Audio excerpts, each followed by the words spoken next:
అదే RTV app వార్తల్ని క్షణాల్లో చదివే అవకాశం ఉంటుంది. ఒక న్యూస్ పేపర్, ఒక టెలివిజన్ ఛానల్ మీ చేతుల్లో ఎప్పుడూ ఉంటాయి. ఓం నమో వెంకటేశాయ.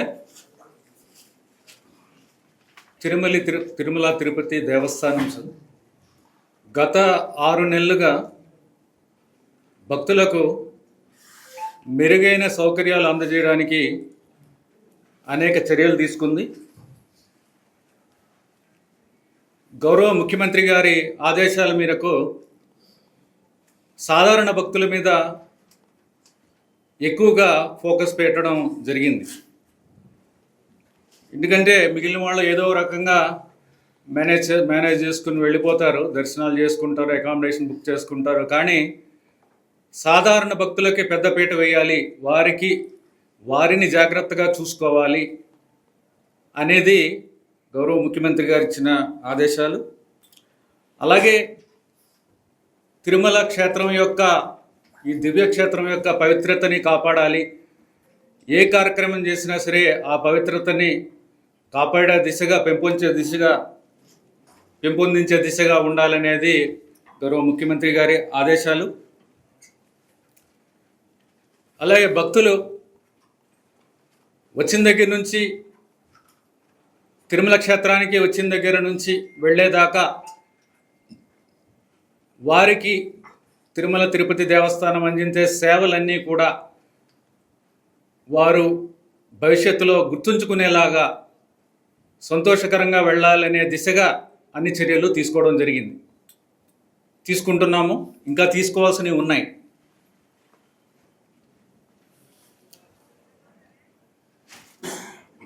దర్శనానికి ముందు క్యూ కాంప్లెక్స్లో ఉన్న, క్యూ లైన్లో ఉన్న, వైకుంఠం కాంప్లెక్స్లో ఉన్న అక్కడ అన్నప్రసాదాలు ఇచ్చే దగ్గర నుంచి,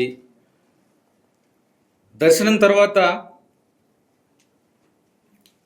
అన్నప్రసాదం మాతృశ్రీ తరిగొండ వెంగమాంబ అన్నప్రసాదం కాంప్లెక్స్లో అక్కడ ఇచ్చే అన్నప్రసాదాలు, అలాగే లడ్డూ ప్రసాదాలు యొక్క నాణ్యత, ఇవన్నీ కూడా చాలా బాగా పెంచడం జరిగింది. అలాగే ఏ కార్యక్రమం నిర్వహించినా సరే టీటీడీ అదంతా కూడా హై క్వాలిటీ ఉండాలి, మంచి నాణ్యతతో ఉండాలి, భక్తులకి ఇబ్బంది లేకుండా ఉండాలి, భక్తులు గుర్తుపెట్టుకునేలా ఉండాలనే ఉద్దేశంతో ఇప్పటి వరకు నిర్వహించిన 2 పెద్ద కార్యక్రమాలు, శ్రీవారి బ్రహ్మోత్సవాలు, శ్రీ పద్మావతి అమ్మవారి బ్రహ్మోత్సవాలు కూడా చాలా బాగా కూడా నిర్వహించడం జరిగింది. అలాగే తిరుమల క్షేత్రంలో ఈ కొండపైన ఉన్న, తిరుమల కొండ మీద ఉన్న పారిశుద్ధ్యం మీద కూడా దృష్టి పెట్టడం జరిగింది. ఎక్కడైతే పారిశుద్ధ్యం బాగుందో అక్కడ పవిత్రత ఉంటుంది, పవిత్రత ఉన్న చోట పారిశుద్ధ్యం కూడా బాగుండాలి. దానికి సంబంధించి కూడా చాలా పెద్ద ఎత్తున చర్యలు కూడా తీసుకోవడం జరిగింది. అలాగే క్యూ లైన్స్ మేనేజ్మెంట్ కూడా, విజిలెన్స్ విభాగము, టీటీడీ సిబ్బంది కూడా ఒక మంచి కోఆర్డినేషన్తో చేయడం, భక్తులకి ఇబ్బంది లేకుండా చర్యలు తీసుకోవడం కూడా జరిగింది. క్యూ లైన్ మేనేజ్మెంట్ కూడా చాలా బాగా ఇంప్రూవ్ అయ్యింది. ఎడిషనల్ ఈవో గారు కూడా పర్సనల్గా వెళ్ళి ఈ queue line management time to time చూసుకోవడం, అలాగే ఎప్పుడైతే ఇంటర్వెన్షన్ అవసరం ఉంటుందో, ఎక్కువగా భక్తులు ఉన్నప్పుడు కూడా స్వయంగా వెళ్ళి చూసుకోవడం, నేను కూడా అప్పుడప్పుడు వెళ్ళి చూడటం కూడా జరుగుతుంది. మొత్తం మీద గత 6 నెలలుగా టీటీడీ మంచి సౌకర్యాలు ఇవ్వడం, భక్తులకి మంచి సౌకర్యాలు ఇవ్వగలుగుతున్నామంటే ఇది టీటీడీ సిబ్బంది అంతా కూడా బాగా చేయడం. ఎడిషనల్ ఈవో గారు, జేఈఓలు, సివిఎస్ఓ గారు, అందరు అధికారులు, అలాగే సిబ్బంది, అలాగే మీడియా కూడా మాకు చాలా మంచి సహకారం అందించింది. ఏదైనా పాజిటివ్గా కవర్ చేయడం, ఏమైనా ఇబ్బందులు ఉన్నప్పుడు మాకు తెలియజేయడం, ఆ ఇబ్బందులని గ్రహించి మేము కూడా దాన్ని కరెక్ట్ చేసుకోవడం, ఇవన్నీ కూడా చేయడం జరిగింది. ఇంకా భవిష్యత్తులో ఇంకా చాలా కార్యక్రమాలు చేయాల్సినవి ఉన్నాయి. చేయాల్సిన దాంట్లో ఒక 10% అని చెప్పొచ్చు. ఇంకా చాలా చేయాల్సినవి ఉన్నాయి.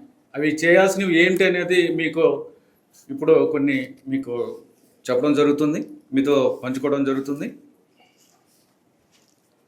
ఒకటి,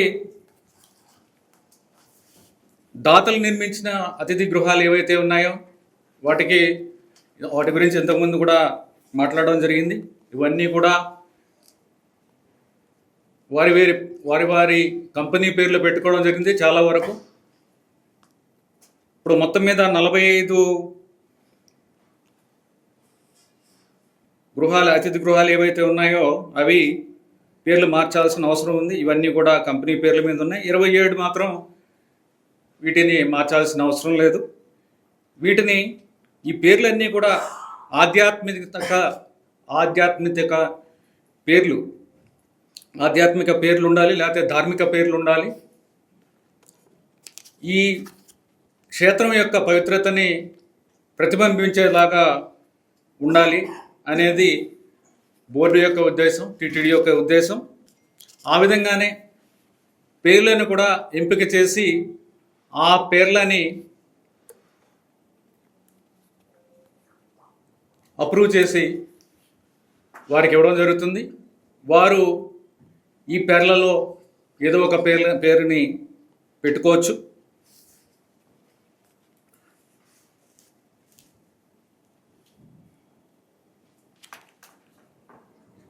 అలాగే గౌరవ ముఖ్యమంత్రి గారు శ్రీ చంద్రబాబు నాయుడు గారి ఆదేశాల మేరకు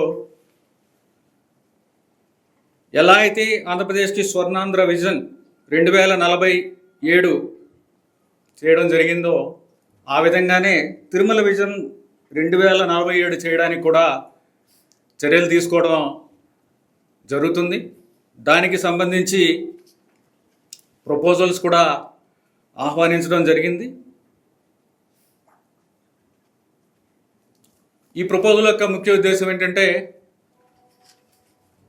తిరుమల పట్టణం ఏదైతే ఉందో అది ప్రణాళికాబద్ధంగా అభివృద్ధి చెందాలనేది ముఖ్యమైన ఉద్దేశం. ఎందుకంటే ఇప్పటిదాకా చూస్తే అది ఒక ఎడ్హాక్ డెవలప్మెంట్ జరుగుతుందని చెప్పొచ్చు. ఎందుకంటే ఒక కాటేజ్ కట్టాలంటే ఇక్కడ ఖాళీ ఉంది, ఇక్కడ కట్టేద్దాము, లేకపోతే వెనక్కి జరుపుదాం, ముందుకు జరుపుదాం, లేదా రోడ్డు ఏమైనా వేయాలంటే దానికి ఒక ప్రణాళిక లేకుండా, ఒక మాస్టర్ ప్లాన్ లేకుండా, ఎంత విడ్త్ ఉండాలి, ట్రాఫిక్ని బట్టి ఒక రోడ్డు విడ్త్ ఉండాలి, అవన్నీ లేకుండా కొంత హెఫజార్డ్గా జరుగుతుంది చాలా సంవత్సరాల నుంచి అనేది మనం అందరం గ్రహించాల్సిన విషయం. అలాగే 2019లో టుడా మాస్టర్ ప్లాన్లో ఒక జోనల్ డెవలప్మెంట్ ప్లాన్ కింద తిరుమల ఉంది. కాకపోతే ఇది 2017 డేటా సంబంధించిన ప్లాన్, అంటే 2017 ఉన్న ఇన్ఫర్మేషన్ తీసుకుని చేసిన ప్లాను. ఆ ప్లాన్ని గత 5 సంవత్సరాల్లో ఇంప్లిమెంట్ చేయడం జరగలేదు. సో ఇప్పుడు అదే ప్లాన్ని మనము లేటెస్ట్ ఇన్ఫర్మేషన్ తీసుకొని దాన్ని మనం అప్డేట్ చేసుకొని కొత్త ప్లాన్ తయారు చేయడం, జోనల్ డెవలప్మెంట్ ప్లాన్ తయారు చేసి విజన్ డాక్యుమెంట్ తయారు చేయడం అనేది మన ఉద్దేశం. తిరుమల అనేది దేవాలయాలు ఎక్కడైతే ఉన్నా ఆ పట్టణాలన్నిటికీ ఒక రోల్ మోడల్గా ఉండాలనేది ఒక ఉద్దేశం. ఆ విధంగానే అన్ని చర్యలు తీసుకోవడం జరుగుతుంది. అలాగే దీనికి అనుగుణంగా ఒక urban development and planning department కూడా ప్రారంభించడానికి అన్ని చర్యలు తీసుకుంటున్నాం. నగర అభివృద్ధి మరియు ప్రణాళిక శాఖ, ఆ శాఖని కూడా పెట్టాల్సిన అవసరం ఉంది. ఎందుకంటే ఇంతమంది భక్తులు వస్తున్నారు.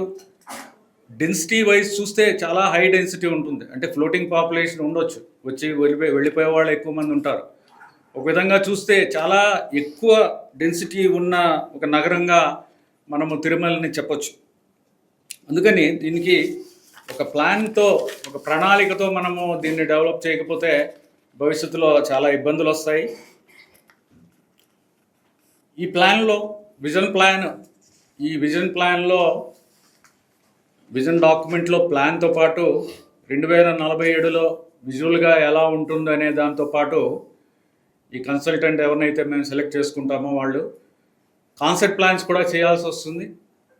తర్వాత డీటెయిల్ ప్రాజెక్ట్ రిపోర్ట్స్ కూడా కొన్నిటికి మాకు ఇచ్చి ఇమ్మీడియట్గా ఇంప్లిమెంట్ చేయడానికి కూడా ఇవ్వాల్సి వస్తుంది.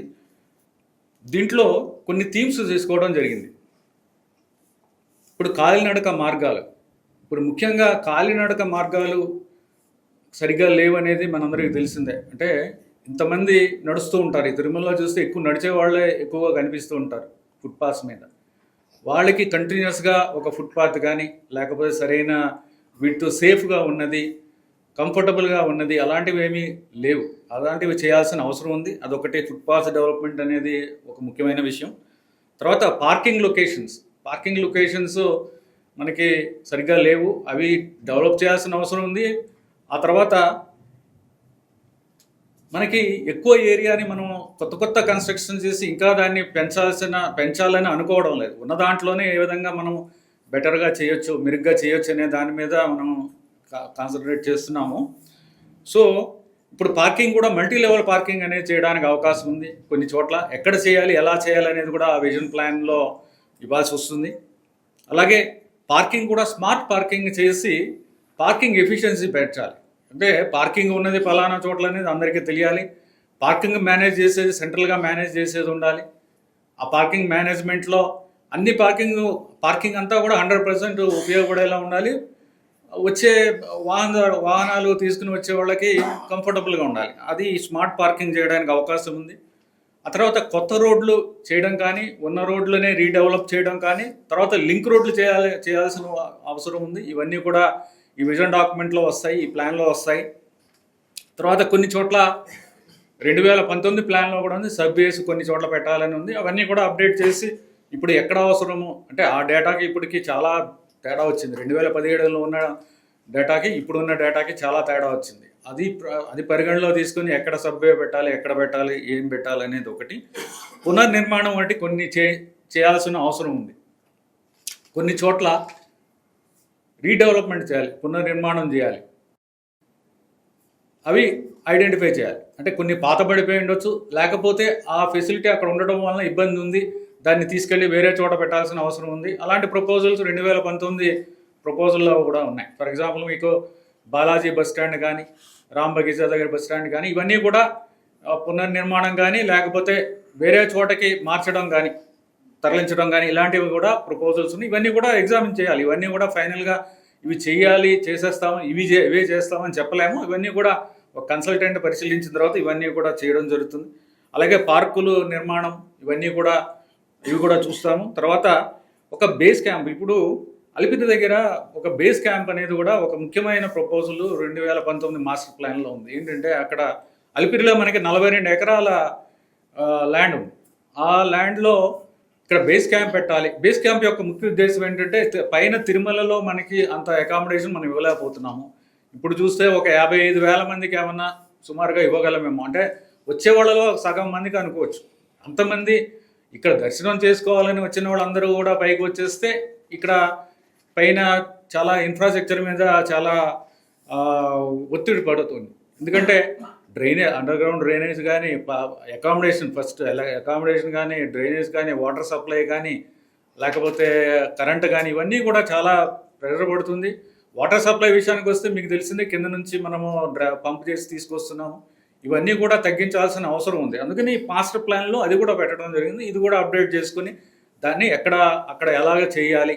పైన వచ్చే వెహికల్ పాపులేషన్, మనకి వాహనాలు కూడా చాలా ఎక్కువ వస్తున్నాయి. ట్రాఫిక్ ఎంత మేనేజ్ చేస్తాము, ఇది కూడా మనం తగ్గించాల్సిన అవసరం ఉంది. ఇవన్నీ కూడా పరిశీలించి ఏ విధంగా అలిపిరిలో ఆ బేస్ క్యాంప్ని ఉపయోగించుకుని పైకి వచ్చే వెహికల్స్ని అక్కడ కొంతవరకు తగ్గించి ఏవైతే పైకి పంపించాలో అవి పంపించి అవన్నీ కూడా ప్లాన్ చేయాల్సిన అవసరం ఉంది.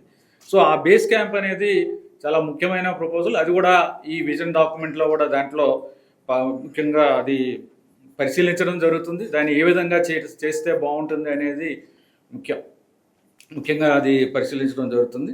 సో తర్వాత అర్బన్ డిజైన్ గైడ్లైన్స్ అనేది ఒక కాన్సెప్ట్ ఉంటుంది. అంటే ఈ కట్టడాలన్నీ ఏ విధంగా ఉండాలి.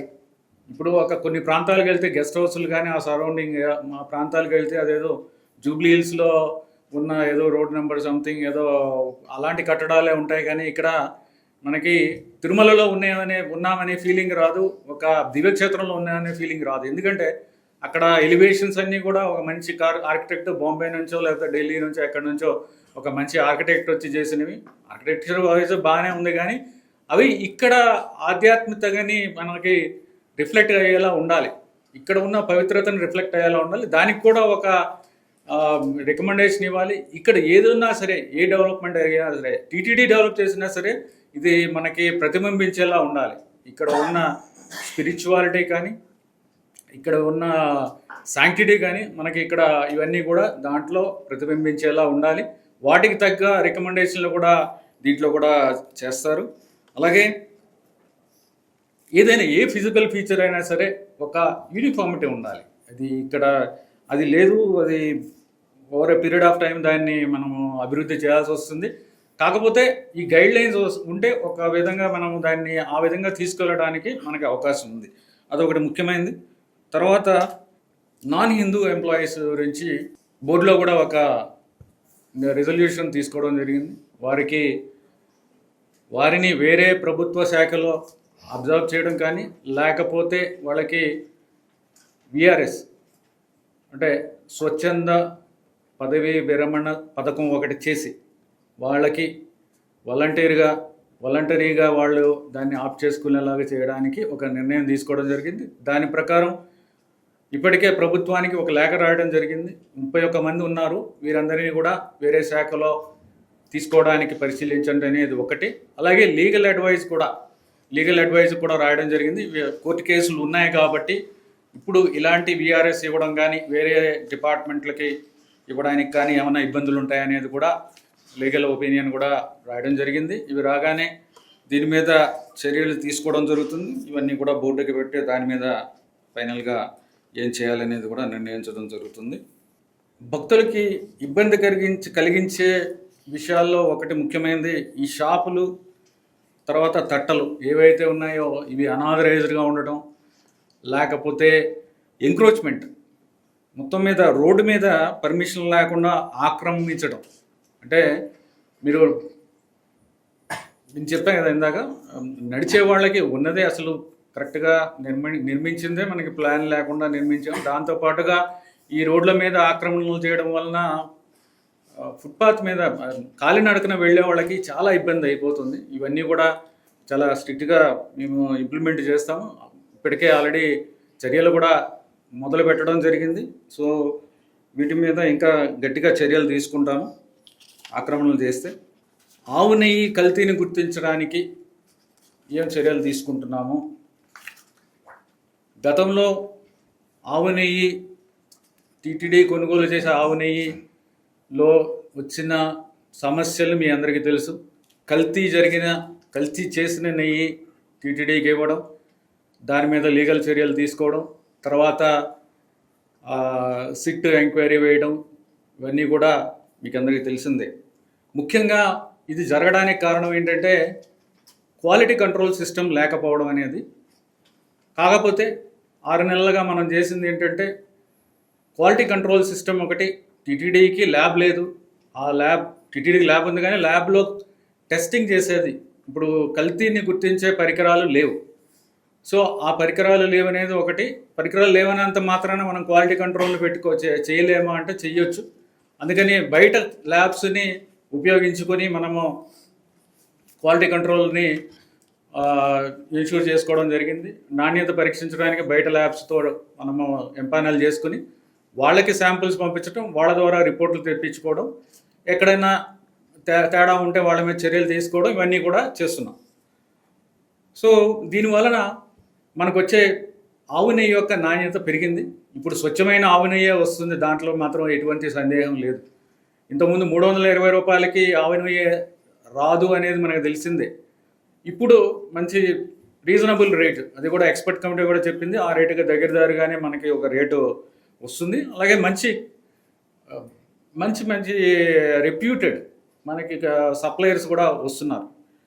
ఎవరైతే, పేర్లు చెప్పకూడదు కాబట్టి నేను చెప్పను, కానీ ఎవరైతే ఈ లూప్ హోల్ ఉంది దాన్ని అడ్వాంటేజ్ తీసుకొని లాభం పొందుదామనే యాటిట్యూడ్ ఉన్న వాళ్ళందరూ వెళ్ళిపోయారు. వాళ్ళు ఎవరో రావడం లేదు. ఇప్పుడు వచ్చే వాళ్ళందరూ కూడా రెప్యుటేషన్ ఒకటి, తర్వాత రెప్యుటేషన్ కాపాడుకోవడం, రెప్యుటేషన్ ఉన్న వాళ్ళే వస్తున్నారు. వాళ్ళెవరో కూడా రెప్యుటేషన్ పాడు చేసుకోవడానికి వాళ్ళెవరో కూడా చెయ్యరు. వాళ్ళందరూ కూడా మంచి నెయ్యే ఇస్తున్నారు. కానీ ఇది షార్ట్ టర్మ్, అంటే బయటకి మనం పంపించడం అక్కడ మనం టెస్ట్ చేసుకోవడం ఇవన్నీ కూడా short term approach. Long term ఏం చేయాలంటే టీటీడీ ల్యాబ్ని మనము అప్గ్రేడ్ చేసుకోవాలి. సో నీకు ఆల్మోస్ట్ ఒక 4-5 నెలల క్రితమే ప్రెస్ మీట్లో కూడా చెప్పడం జరిగింది.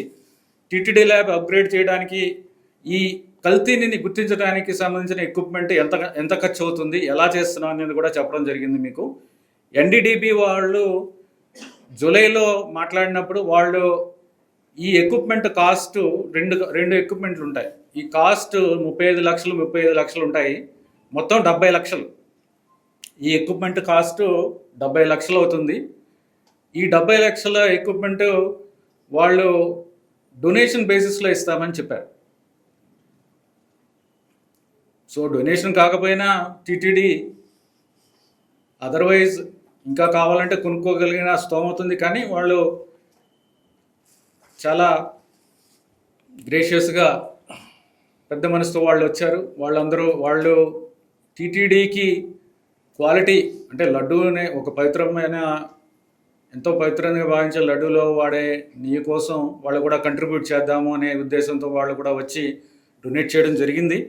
సో ఆ డొనేట్ చేసిన ఎక్విప్మెంట్ ఆల్రెడీ మనకి ఇప్పుడు దాకా వచ్చేసింది ఆ ఎక్విప్మెంట్. అది ఒక మంచి విషయం ఏంటంటే అది ఇన్స్టాల్ చేయడం జరిగింది. ఆ ఎక్విప్మెంట్ నిన్న ఇన్స్టాల్ చేయడం జరిగింది. దాంట్లో రెండు రకాల ఎక్విప్మెంట్ ఉంటుంది. దాంట్లో జీసీ అండ్ హెచ్పిసిఎల్ అనే 2 రకాల ఎక్విప్మెంట్లు ఉంటాయి. అవన్నీ ఒక్కొక్కటి 35 లక్షల ఖర్చు అవుతుంది కాస్ట్. సో ఇవన్నీ కూడా ఇన్స్టాల్ చేయడం జరిగింది. తర్వాత ల్యాబ్ ఎనలిస్ట్ ఎవరున్నారో వాళ్ళందరికీ కూడా ఎన్డీడీబీ ల్యాబ్లో వాళ్ళకి కూడా ట్రైనింగ్ ఇప్పటిదాకా చేయడం జరిగింది. అంటే ఈ ఎక్విప్మెంట్ని ఏ విధంగా ఉపయోగించుకోవాలి అనేది కూడా వాళ్ళకి ట్రైనింగ్ ఇవ్వడం జరిగింది. సో త్వరలోనే దీన్ని ఉపయోగంలోకి తీసుకొస్తాము. జనవరి 1st వీక్ 2nd వీక్లో కల్లా ఈ ఎక్విప్మెంట్ని ఉపయోగించడం మొదలెడతాము. అప్పటిదాకా టెస్టింగ్, ట్రయల్ రన్ను, లేదా ట్రైనింగ్ ఇవన్నీ జరుగుతాయి. తర్వాత సెన్సరీ ల్యాబ్ అనేది ఒకటి పెట్టాలి. సెన్సరీ ల్యాబ్ అంటే నెయ్యి ఈ టెస్ట్లో అవసరం లేకుండానే రంగు, రుచి, వాసన బట్టి చూస్తేనే తెలుస్తుంది అది నెయ్యా కాదా అనేది. ఆ తర్వాత ఈ రంగు, రుచిని బట్టి కూడా చెప్పడానికి అవకాశం ఉంది. సో ట్రైన్ చేసిన వాళ్ళు ఆ సెన్సరీ స్కేల్ అని ఉంటుంది. 9లో ఒక స్కేల్ ఇస్తారు ఆ క్వాలిటీని బట్టి. ఆ స్కేల్ని బట్టే తెలిసిపోతుంది ఏంటి దీంట్లో ప్రాబ్లం ఉందా లేదా అనేది. ఆ ల్యాబ్ కూడా ఎస్టాబ్లిష్ చేయడం జరిగింది. ఆ ల్యాబ్లో ఉండే టెక్నీషియన్స్ని కూడా అందరికీ కూడా ట్రైనింగ్ కూడా ఇప్పటికే ఇవ్వడం జరిగింది. మిగిలిన ఆహార పదార్థాలు, ముడి సరుకులు ఏవైతే ఉన్నాయో, ప్రసాదాల తయారీకి కానీ, లడ్డూల తయారీకి కానీ, ఏదైనా సరే వాటికి సంబంధించిన ప్రొక్యూర్మెంట్ కూడా బాగుండాలి, వాటి నాణ్యత కూడా పెంచాలి అనే ఉద్దేశంతో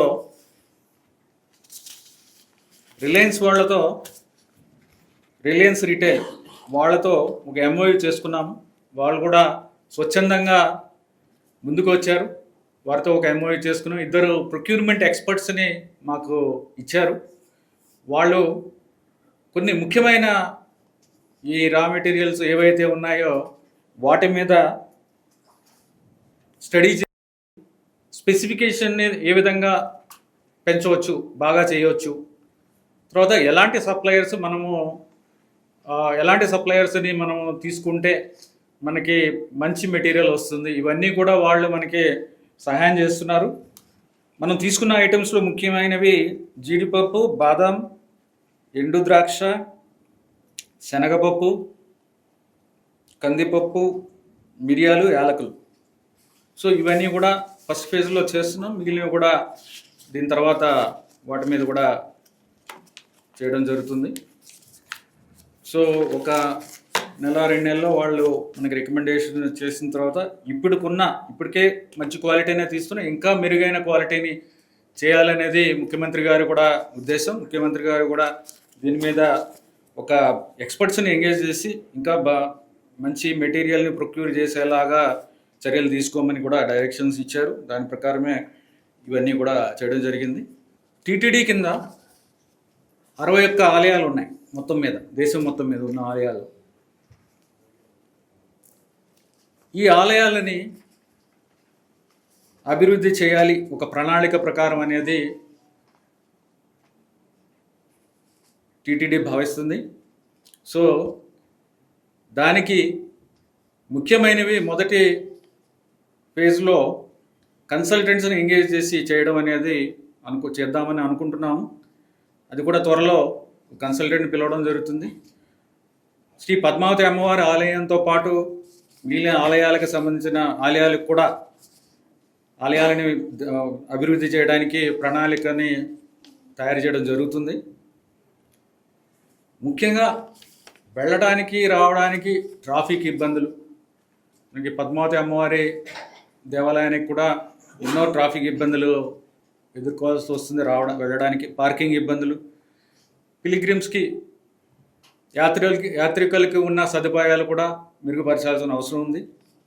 అన్ని చోట్ల పద్మావతి అమ్మవారి ఆలయంలో మాడ వీధుల్లో కూడా ఇబ్బందులు ఉన్నాయి, వాహనాలు వెళ్ళడానికి కూడా ఇబ్బంది ఉంది. ఇవన్నీ కూడా కన్సల్టెంట్స్తో చర్చించడం ప్రారంభించాము.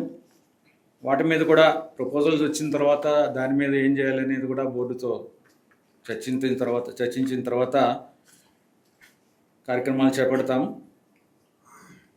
అలాగే ఆకాశగంగా పాప వినాశనం, ఇక్కడ ఎంతోమంది వేల మంది భక్తులు వెళ్తూ ఉంటారు.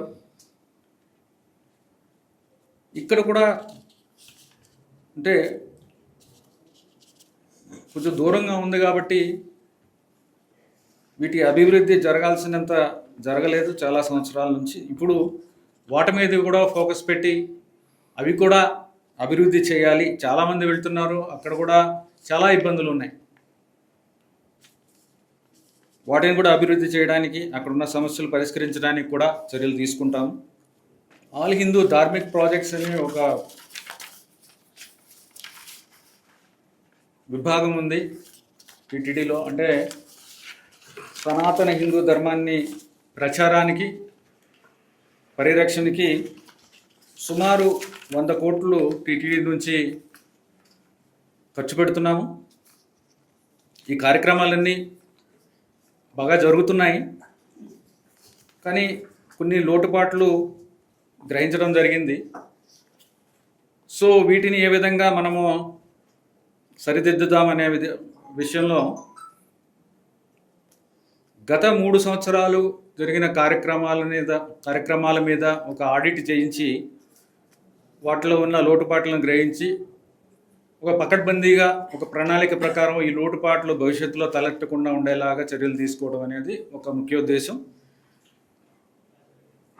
అలాగే ఒక ఎక్స్పర్ట్ కమిటీని వేసి ఉన్న ప్రోగ్రాంలని సమీక్షించడం, ఏ ప్రోగ్రామ్ని ఇంకా మెరుగుపరచవచ్చు, ఏ ప్రోగ్రాం అవసరం లేదు, కొత్త ప్రోగ్రాములు ఏమి పెట్టవచ్చు, ఇవన్నీ కూడా చేయడానికి ఒక ఎక్స్పర్ట్ కమిటీని వేస్తున్నాము. అంటే వీటిలో మనకున్న ప్రోగ్రాంలో ఒక గ్యాప్ అని చెప్పొచ్చు. ఇంకా చేయగలిగింది యూత్ ఎంగేజ్మెంట్, యువతని భాగస్వామ్యం చేయడం అనేది ఒకటి గ్యాప్ ఒకటి కనిపిస్తుంది. ఎందుకంటే ఆ విషయం గురించి మీకు బాగా తెలుసు. యువతని భాగస్వామ్యం చేయడం అనేది చాలా ముఖ్యం. తర్వాత స్పిరిచువల్ కౌన్సిలింగ్, మనకి ఇక్కడికి వచ్చిన వాళ్ళు అంటే దర్శనం చేసుకుని వెళ్ళిపోతారు, వాళ్ళకి స్పిరిచువల్ కౌన్సిలింగ్ అనేది కూడా ఒక ముఖ్యమైన విషయం. దీంట్లో కూడా టీటీడీ ఒక పకడ్బందీగా ఒక ప్లాన్ చేయాల్సిన అవసరం ఉంది. సో దానికి కూడా చర్యలు తీసుకుంటాము. అదొకటి ఈ కమిటీతో, ఎక్స్పర్ట్ కమిటీతో డిస్కస్ చేసి వాళ్ళ సజెషన్స్ తీసుకుని, వాళ్ళ సలహాలు తీసుకుని చేస్తాము. దీంట్లో ప్రస్తుతం ప్రభుత్వ సలహాదారుగా ఉన్న చాగంటి కోటేశ్వరరావు గారు కూడా దీన్ని ఒప్పుకున్నారు. వారి ద్వారా మిగిలిన ఎక్స్పర్ట్స్ కూడా తీసుకుని, వారి సలహాలు తీసుకుని దీన్ని ఏ విధంగా మెరుగ్గా చేయొచ్చు అనేది కూడా చేస్తాము. ఇప్పుడు బిగ్ క్యాంటీన్, జనతా క్యాంటీన్ మీ అందరికీ తెలుసు. మొత్తం 16 క్యాంటీన్లు ఉన్నాయి. 16 బిగ్ క్యాంటీన్లు, 6 జనతా క్యాంటీన్లు ఉన్నాయి. వీటిల్లో ఉన్న సమస్యలు మీకు అందరికీ తెలిసిందే.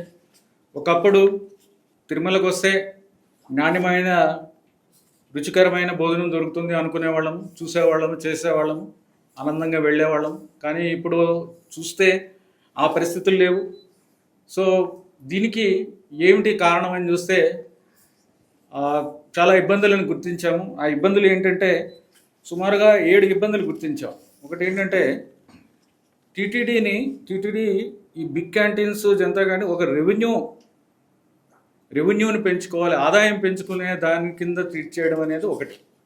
అంటే బిగ్ క్యాంటీన్స్ని ఎవరు ఎక్కువ వేస్తే, ఎవరు ఎక్కువ టెండర్ పాడుకుంటే వాళ్ళకి ఇచ్చే విధానం ఒకటి, అదొకటి ఇబ్బంది.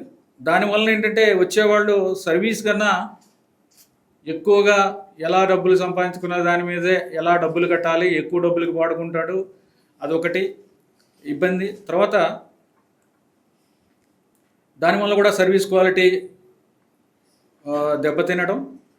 తర్వాత ప్రైసింగ్ కంట్రోల్, ఇప్పుడు బిగ్ క్యాంటీన్స్ మీద ప్రైస్ కంట్రోల్ లేదు. సో దానివల్ల ఎంత కడితే ఎంత కావాలనుకుంటే అంత పెట్టుకోవచ్చు, కానీ కోర్స్ మనము దాన్ని వాళ్ళని అలా చేయనివ్వడం లేదు, కానీ లీగల్గా దాంట్లో ఇబ్బంది ఉంది. ప్రైస్ కంట్రోల్ అనేది మన చేతిలో లేదు, టీటీడీ చేతిలో లేదు టెండర్ డాక్యుమెంట్ ప్రకారం. అలాగే జనతా క్యాంటీన్స్లో కూడా కొంతవరకు ఉంది, కానీ కొంతవరకు చాలా వరకు లేదు.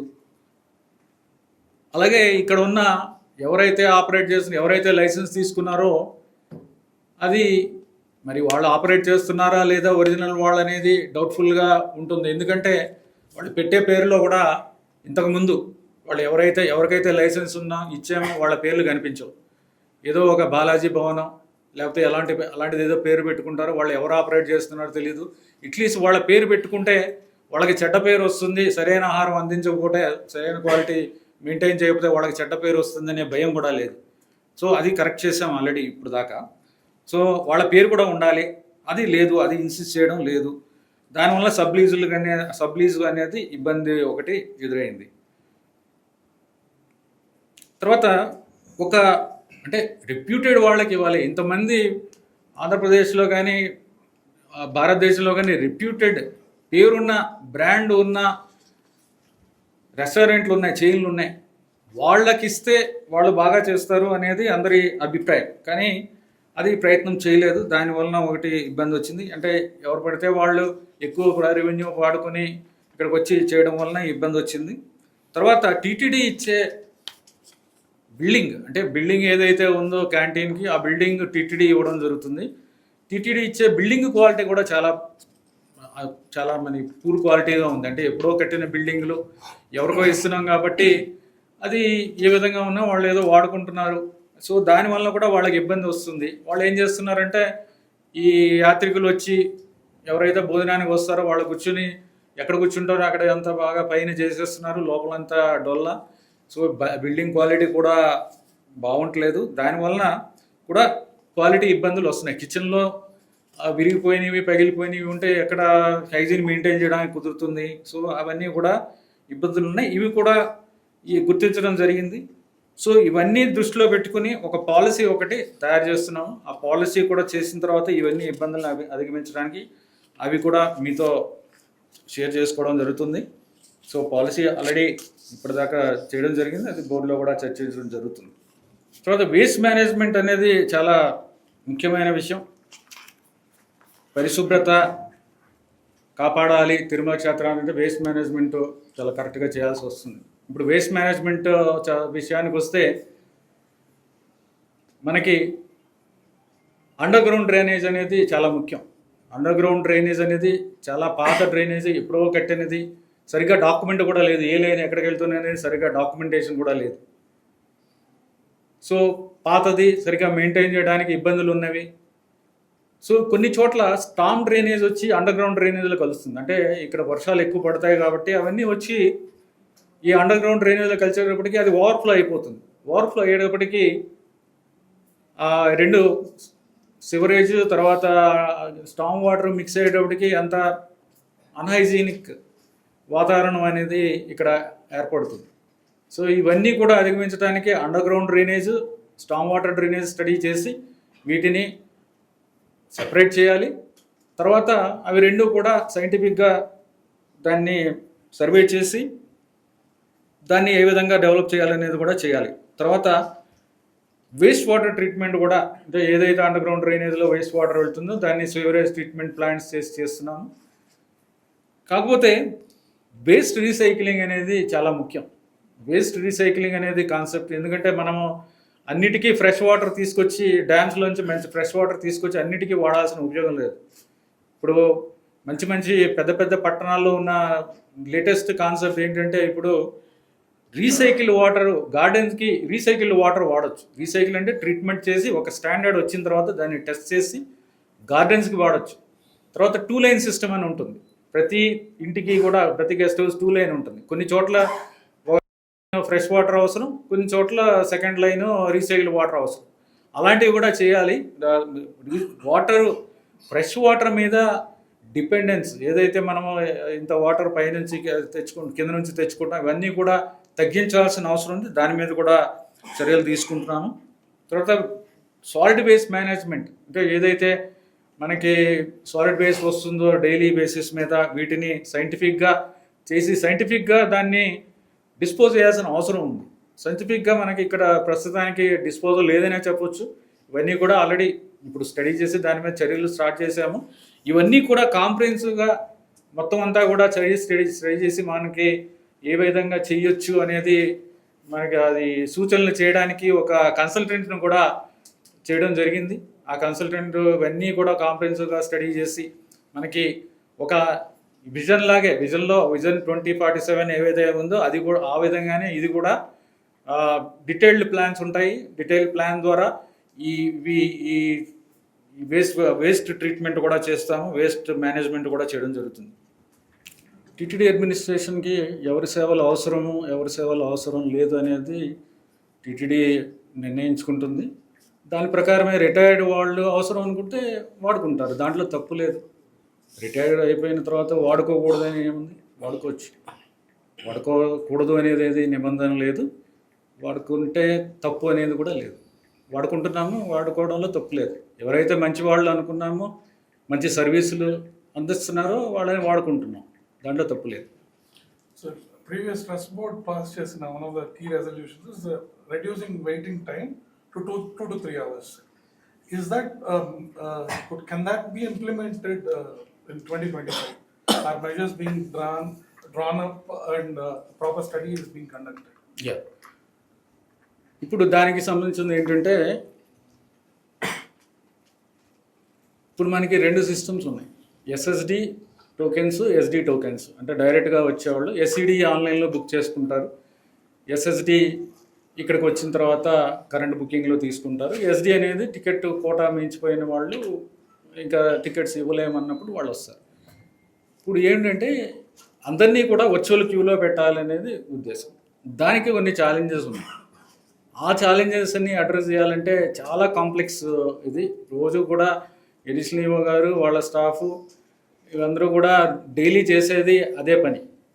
అది ఎంతమంది ఉన్నారు, ఎంతమంది ఈ క్యూలో ఉన్నారు, మన సేవలు ఎప్పుడు దాకా ఉన్నాయి, ఇవన్నీ మేనేజ్ చేసుకుంటూ ఎంతమందికి టికెట్లు ఇవ్వాలి, రోజు నెక్స్ట్ డేకి వచ్చే తర్వాత రోజుకి ఎన్ని స్లాట్లు ఇవ్వాలి, 24 గంటలు ఇద్దామా, లేకపోతే ఆ స్లాట్లు ఏమైనా అడ్జస్ట్ చేద్దామా, ఎక్కువ చేద్దామా, తక్కువ చేద్దాం, ఇవన్నీ కూడా రోజు చేసే డెసిషన్. ఇవన్నీ కూడా చాలా కాంప్లెక్స్ డెసిషన్స్. ఇదంతా ఇంతకుముందు కూడా కొంతమంది వచ్చి స్టడీ చేసి రిపోర్ట్లు ఇచ్చేసి వెళ్ళిపోయారు. హార్వర్డ్ బిజినెస్ రివ్యూలో కూడా ఒక ఆర్టికల్ కూడా ఉంది. అదేం అది ఉపయోగం లేదు కదా. పరిస్థితి అయితే అలాగే ఉంది. ఇదంతా చాలా కాంప్లెక్స్. అందుకని ఎవరన్నా మనతో పాటు పనిచేసి సమస్యని పూర్తిగా అర్థం చేసుకుని ఇంప్లిమెంట్ చేయగలిగే వాళ్ళు కావాలి. సో టీసీఎస్ వాళ్ళని ఆల్రెడీ మేము అడగడం జరిగింది. టీసీఎస్ వాళ్ళు 3 ఎక్స్పర్ట్స్ని మాతో పాటు ఒక 6 నెలలు ఉంచమని అడిగాం. ఆ ఎక్స్పర్ట్స్ వస్తే వాళ్ళని తీసుకుని వాళ్ళ ద్వారా మనము ఈ సొల్యూషన్ని మనతో డిస్కస్ చేసుకుని వచ్చే ఫీడ్బ్యాక్ ఏ విధంగా చేస్తే ఈ విధంగా అయ్యింది, అది తీసుకుని దాన్ని ఎలా కరెక్షన్ చేసుకుని మనం ఈ విధంగా చేయొచ్చు. ఈ విధంగా చేసి దాన్ని వీలైనంత తగ్గించడం, 2 గంటల ద్వారా 2 గంటలు 3 గంటలు ఎంత తగ్గించగలిగితే అంత తగ్గించడానికి చర్యలు తీసుకుంటున్నాము. ఇది టీసీఎస్ వాళ్ళు కూడా ఈ నెలాఖరికి అంటే ఎవరో ఒకళ్ళు ఇస్తే సరిపోదు, చాలా బెస్ట్ బ్రెయిన్స్ కావాలి మనకి. సో ఈ సమస్యను పరిష్కరించాలంటే టెక్నాలజీ తెలిసి ఉండాలి, మేనేజ్మెంట్ తెలిసి ఉండాలి. మేనేజ్మెంట్ అంటే క్యూ లైన్స్, ఆపరేషనల్ రీసెర్చ్ ఇవి ఉండాలి. టెక్నాలజీ అంటే ఏఐ గురించి, ఆర్టిఫిషియల్ ఇంటెలిజెన్స్ గురించి తెలిసి ఉండాలి, మిషన్ లెర్నింగ్ తెలిసి ఉండాలి. ఇవన్నీ తెలుసున్న వాళ్ళు మాత్రమే చేయగలరు. అంటే ఇవన్నీ మాన్యువల్గా చేస్తున్నాం ప్రస్తుతం. కాకపోతే ఏంటంటే కొంత ఇది ఇంకా దాన్ని సైంటిఫిక్గా స్టడీ చేసి చేయాలి. దానికి ఎవరన్నా ఎక్స్పర్ట్స్ కావాలనేది మా ఉద్దేశం.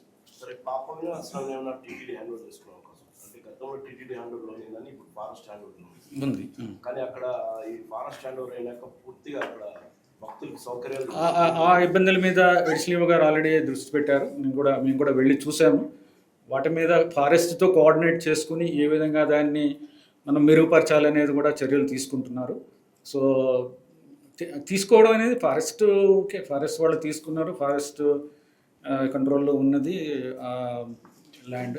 సో టెంపుల్ మంది, సో వాళ్ళతో కోఆర్డినేట్ చేసి చేసుకోవడం. నాన్ హిందూకి సంబంధించి ఎలాంటి ప్రాతిపదికన వాళ్ళని నాన్ హిందూస్ సార్? వాళ్ళ సర్టిఫికేట్ పరంగా అయితే మతాన్ని అనుసరిస్తున్న వాళ్ళని ఎలా వాళ్ళని చేయబోతున్నారు? నాన్ హిందూ అనేది దాంట్లో ఎవరు కూడా నేను హిందూ అనే చెప్పలేదు. నాన్ హిందూ అనే చెప్పారు. మేము ఉండాలని అన్నారు. కోర్టు కేసుల్లో కూడా ఎవరు నేను హిందూ కాదని ఇప్పుడు దాకా డిస్ప్యూట్ రాలేదు. హిందూని అని డిస్ప్యూట్ ఎవరూ చేయలేదు ఆ 31 మంది. సో ఆ క్వశ్చన్ ఇంకా it doesn't rise. Chennai high court ఈ మధ్య ఇలాంటి ఇష్యూ మీద ఒక తీర్పు ఇచ్చింది. ఏదైతే హిందూ మతంలో నుంచి ఉద్యోగం తీసుకొని ఆ తర్వాత నాన్ హిందూగా చేరిన వారిని పూర్తిగా తొలగించే అవకాశం.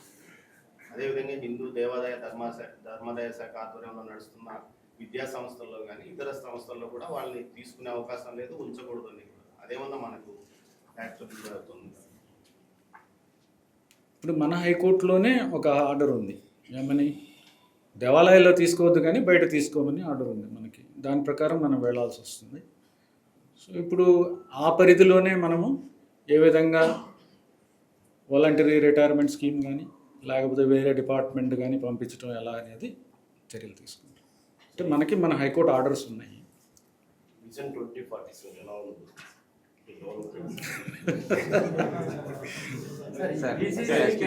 బ్రహ్మాండంగా ఉండబోతుంది. భక్తులు వాడాలి, గ్యాలరీలు కూడా పెంచే అవకాశం ఉంది. గ్యాలరీ సేవలు పెంచే అవకాశం ఉంది. బ్రహ్మోత్సవాల్లో భక్తులు మనకు కొంతవరకు పరిమితులు స్పేస్ ఉన్నా కూడా వాడుకోలేకపోతున్నాం. దాని మీద ఒక కన్సల్టెంట్ని పిలవడం జరిగింది. గ్యాలరీస్ ఏ విధంగా మనము ఉన్న కెపాసిటీని ఉపయోగించుకోవడం పెంచగలమా అనే దాని మీద చూడటానికి ఒక కన్సల్టెంట్ పిలవడం జరిగింది. ఎప్పుడు వస్తుంది? ఓకే, త్వరలోనే దాని మీద కూడా చర్యలు తీసుకుంటాం జరుగుతుంది. ఆల్రెడీ మేము స్టడీ చేస్తున్నాం ఇష్యూ. కొత్త ప్రాజెక్ట్ గ్యాలరీ ఎప్పుడు వస్తుంది? గ్యాలరీ కన్సల్టెంట్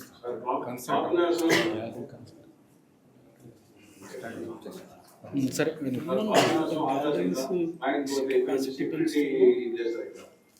ఓకే నిమిషం.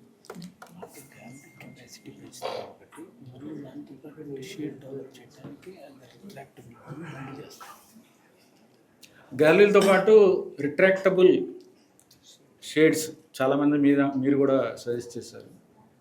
అంటే ఆగమ శాస్త్రం ప్రకారం ఏమైనా ఇబ్బంది ఉంటాయేమో అనేది ఒకటి చూసాము. అదేమీ లేదు, ఆగమ శాస్త్ర నిపుణులు కూడా ఇబ్బందులు ఏం లేదు, మీరు చేసుకోవచ్చు అన్నారు. దానికి టెక్నాలజీ కూడా ప్రొవైడ్ చేసే వాళ్ళ గురించి వెతుకుతున్నాము. అది కూడా చూస్తాం. అంటే ఏ విధంగా ఉంటుందనేది స్టడీ చేయాలి. ఇప్పుడు మీరు చెప్పిన చేసేస్తామని చెప్పటం చూడాలి. అది ఎంతవరకు సాధ్యము, ఎంత ఖర్చు అవుతుంది, ఏ విధంగా చేయగలము ఏమిటి అనేది. సార్ ఇప్పుడు అంటే ఫిక్స్డ్ కాకుండా రిట్రాక్టబుల్ ఉండాలి. ఫిక్స్డ్ ఉంటే మళ్ళీ దాని అందం పోతుంది ఆ గ్యాలరీ. ఒక నిమిషం ఆయన ఇప్పుడు మీరు చెప్పిన అంశాలన్నిటి మీద యాక్చువల్గా ఈ షార్ట్ సర్వ్లో మీరు ఇంత లోతుగా వెళ్తారని అనుకోలేదు. ఇంక సేమ్ టైం మాలాంటి వాళ్ళకి కొద్దిగా అవమానం ఉంది. ఎందుకంటే ఇంత వర్క్ జరిగితే మాకు తెలియకుండా ఉంది. ఇంత వర్క్ జరిగిన తర్వాత ప్రతి ఇష్యూలో లోపలికి వెళ్ళారు, బాగా చాలా లోపలికి వెళ్ళారు. సో మేము యాక్చువల్గా అయితే ప్రతి చిన్న విషయం మాకు తెలుస్తుంది. అయితే ఇంత పెద్ద పెద్ద డెవలప్మెంట్స్, ఇంత పెద్ద కన్సల్టెన్సీ చెప్పిన మాకు తెలియడం లేదు. సో మేము మేమే మీరు చెప్పిన తర్వాత ప్రెస్ మీట్ మీరు చెప్పిన తర్వాత ఇమీడియట్గా చెప్తున్నప్పుడే మేము అవమానంగా ఫీల్ అవుతున్నాం. సో మీకు మధ్యలో బ్రహ్మోత్సవాలు తర్వాత కొన్ని కారణాల వలన మీతో ఎక్కువ ఇంటరాక్ట్ కాలేకపోయాను మధ్యలో. సో డెఫినెట్గా ఇవన్నీ కూడా రెగ్యులర్గా మీకు చెప్పడం జరుగుతుంది. సార్ బిఫోర్ దట్ సార్ మీరు వినట్లేదు. మీ యాటిట్యూడ్ అది, మీ వర్క్ అది సారీ యాటిట్యూడ్ కాదు, వర్క్ నేచర్ అది. కాబట్టి మేము మా రిక్వెస్ట్ ఏంటంటే మీరు చెప్పిన అంశాల మీద అట్లీస్ట్ 10 days ఇక్కడ ఆ కన్సల్టెన్సీ ప్లస్ ఆ డిపార్ట్మెంట్ ప్లస్ మీరైతే ఎక్స్పర్ట్ ఎవరు తీసుకుంటున్నారో వాళ్ళు ఒక్కొక్కరిని అట్లీస్ట్ 20 అవర్స్ లేకపోతే 10 days డేకి 2-3 hours ఇదే ఇక్కడ తిరుమల రిపోర్టర్స్కి ఒక్కొక్క ఇష్యూ మీద ఒక ఇంటరాక్షన్ సెషన్ పెడితే ఇక దానివల్ల ఏమవుతుందంటే అవేర్ అవుతాము ఒకటి. నెంబర్ టూ వచ్చి ప్రతి ఇష్యూ మీద క్వశ్చన్స్ కూడా కొద్దిగా బాగుంటాయి. ఎందుకంటే మీరు ఛార్జ్ పెట్టి చెప్పారు, అది ఛార్జ్ పెట్టి కానీ ఆర్టిఫిషియల్ ఇంటెలిజెన్స్ కానివ్వండి, ఇవన్నీ పూర్తిగా చాలా లోతైన అంశాలు, డిఫరెంట్ ఇష్యూస్. మనం RFID తీసుకున్నా అదొక డిఫరెంట్ ఇష్యూ. ఏదైనా సరే ఇప్పుడు మీరు ఒక ముఖ్యమైన స్టేక్ హోల్డర్స్ కన్సల్టేషన్ అనేది అందరితోనే చేయడం జరుగుతుంది. తప్పకుండా విజన్ చేసినప్పుడు కూడా మీతో మాట్లాడటం జరుగుతుంది. వాళ్ళే అవసరం లేదు సార్, అందరూ మాట్లాడతారు మీతో. మీరు CPRO గారు అందరితోనే. ఇప్పుడు మా ఎంప్లాయీస్ ఎప్పటి నుంచో చూస్తున్నారు. నేనైతే కొత్తగా వచ్చాను, ఏదో ఇలా చేసేద్దాం అలా చేసేద్దాం అంటే మాకు చెప్తారు, సార్ ఇవన్నీ చేసేస్తాము, ఇవన్నీ అవ్వాలి అంటే వాళ్ళకున్న ఎక్స్పీరియన్స్, ఎక్స్పర్టైజ్. అలాగే మీకు కూడా తెలుసు, మీకు ఎప్పటి నుంచో మీరు చాలామంది ఉన్నారు, చాలా సంవత్సరాలు ఉన్నారు. ఇది ప్రతిదాని లోటుపాట్లు ఏంటనేది మీకు తెలుసు. ఇంతకుముందు ఏదో ఇది మేము కొత్తది అనుకుంటాం, కానీ ఇది ఎప్పుడో చేసి ఉంటారు. అవన్నీ కూడా మీతో కన్సల్ట్ చేసిన తర్వాత డెఫినెట్గా మీ ఫీడ్బ్యాక్ కూడా తీసుకుంటాం. ఇప్పుడు బ్రహ్మోత్సవాలు పద్మావతి అమ్మవారి బ్రహ్మోత్సవాలు కానీ, స్వామివారి బ్రహ్మోత్సవాలు కానీ, ఇవన్నీ కూడా మీరు ఫీడ్బ్యాక్ మంచి ఫీడ్బ్యాక్ ఇచ్చి, అది కూడా CPRO గారు మీతో మాట్లాడారు. దాని తర్వాత పోయినసారి జరిగిన ఏమి వాటిలో ఏమున్నాయో చూసాము. న్యూస్ పేపర్లో మీరు రాసిన ఆర్టికల్స్ కూడా చూసాము, ఏమున్నాయి ఏంటి అనేది అన్నీ చూసి చేస్తున్నాం. మీరు అందుకే చెప్పింది, నేను ఫస్ట్ ముందే చెప్పాను కదా, మీ ఫీడ్బ్యాక్, మీ కంట్రిబ్యూషన్ గురించి నేను ఆల్రెడీ చెప్పాను. సో మిమ్మల్ని కూడా కన్సల్ట్ చేయడం జరుగుతుంది తప్పకుండా. వయసు వర్ష మీరు ఒక ఇష్యూ బేస్డ్గా ఒక 2 ఎక్స్పర్ట్స్ పెట్టి, మన వాళ్ళని పెట్టి, మేము ఆ రోజు షెడ్యూల్ ఇస్తే మేము కూర్చుంటాము. ఎందుకంటే ఇది నీడ్ అవసరం. అలాగే తప్పకుండా. దానివల్ల హోటల్స్ రేట్లు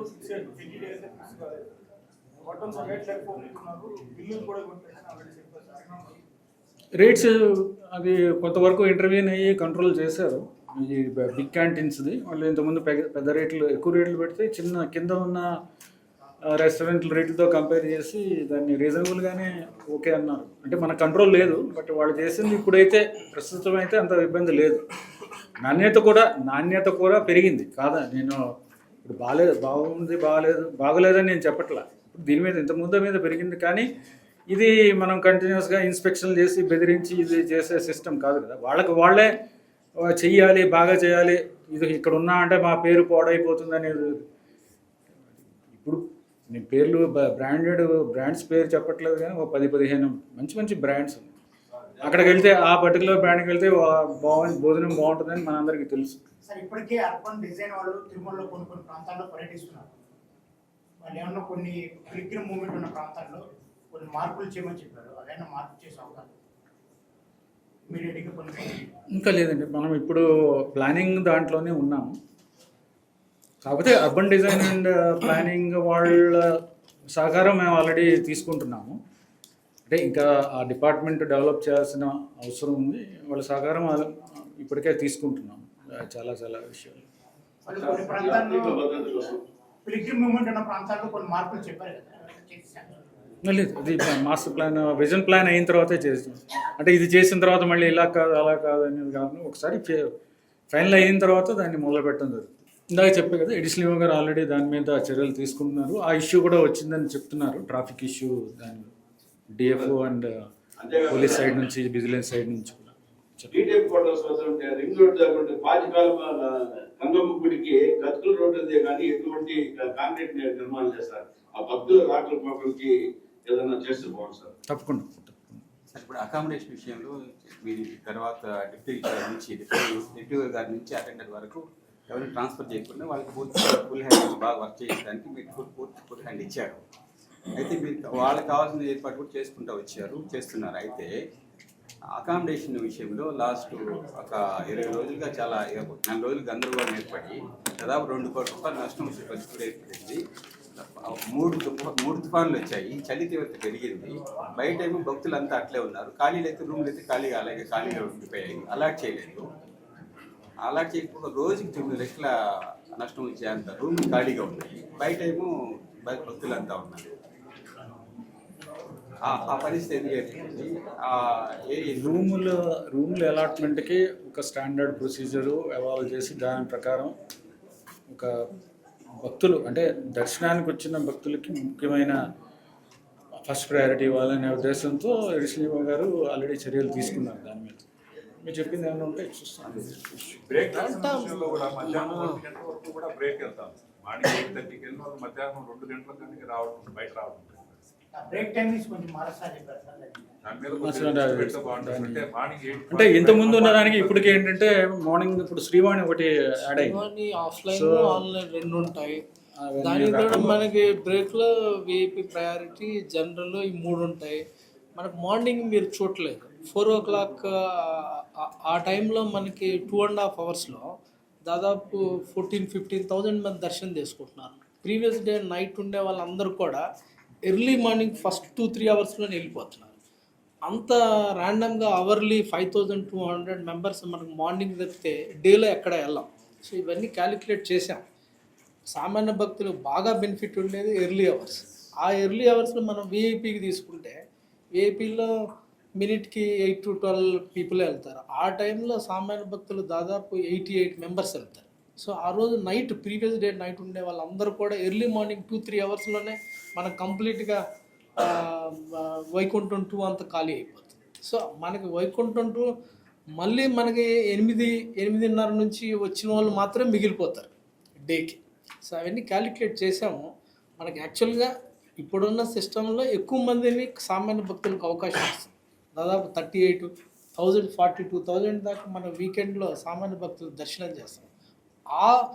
ఆ టైంలో మన విఐపి వాళ్ళకి ఇచ్చేసామనుకుంటే మనం ఇబ్బంది పడిపోతాం. డేలో అంత లార్జ్ స్కేల్ దర్శనం కావటం కష్టమైపోతుంది. అంటే ఇప్పుడు ఎలాగో ఇవన్నీ స్టడీ చేస్తున్నాం కదా, ఈ 2 hours వెయిటింగ్ తగ్గించడానికి ఇవన్నీ కూడా కలిపి కాంప్రహెన్సివ్గా చేయాలి.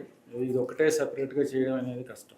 ఎందుకంటే చాలా మార్పులు చేసాము. ఇవన్నీ కూడా గతంలో కూడా ఈవినింగ్ టైంలో కూడా నిన్న evening morning direct line, evening heavy rush వచ్చింది.